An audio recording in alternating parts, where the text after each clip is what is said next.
উনার বিরুদ্ধে মূলত বিদ্যালয় পরিচালনার ক্ষেত্রে বেশ কিছু দুর্নীতির একটা আভাস পাওয়া গেছে। বিভিন্ন এন্ড থেকে আমরা অভিযোগ পেয়েছি, অভিভাবকদের থেকে, শিক্ষক শিক্ষিকাদের শিক্ষিকাদের কাছ থেকে, অন্যান্য সহশিক্ষিকাদের কাছ থেকে।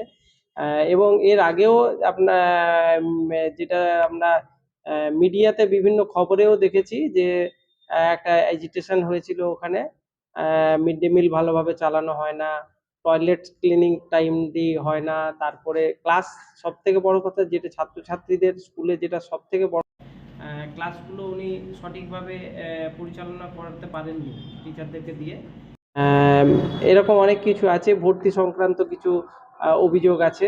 এই সব মিলিয়ে আমরা একটা প্রাইমারিলি একটা তদন্ত করেছিলাম আমাদের অফিসার এবং মিড ডে মিলের সেকশন থেকে জয়েন্টলি। তাতে মিড ডে মিলের ব্যাপারটাতে বেশ কিছু অ্যানোমালি ধরা পড়েছে। এবং আমাদের অফিসাররা এছাড়াও একাডেমিক এবং স্কুল অ্যাডমিনিস্ট্রেশন নিয়েও অনেক কিছু অভিযোগ যেগুলো এসেছিল তার বেশ কিছু সারবত্তা পেয়েছে সেখানে। আমরা এরপরে বিভাগীয় তদন্ত শুরু করে দিয়েছি, ওনাকে সাসপেনশনে পাঠিয়ে। না, সেটা এখনই পরিকল্পনা নেই। যদি আর্থিক দুর্নীতি কোনো এন্ড থেকে হয়ে থাকে, সেটা যে দপ্তর অর্থ বরাদ্দ করে তারাই করে। এক্ষেত্রে মিড ডে মিল এবং কম্পোজিট গ্র্যান্ট দুই জায়গা থেকে আসে, সমগ্র শিক্ষা মিশন এবং mid day meal section PM পোষণ থেকে।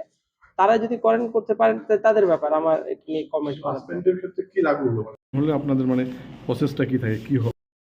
সাসপেন্ড হলে বিদ্যালয়ে আসবেন না, যেমন সাসপেনশনে থাকবেন উনি। বেতন কি বন্ধ থাকবে? অবশ্যই বেতন বন্ধ থাকবে। এবং উনি যদি সাবসিস্টেন্ট অ্যালাউন্স ক্লেম করেন, যা নিয়ম আছে সেই অনুযায়ী একটা পার্সেন্টেজে সেই অ্যালাউন্স পাবেন।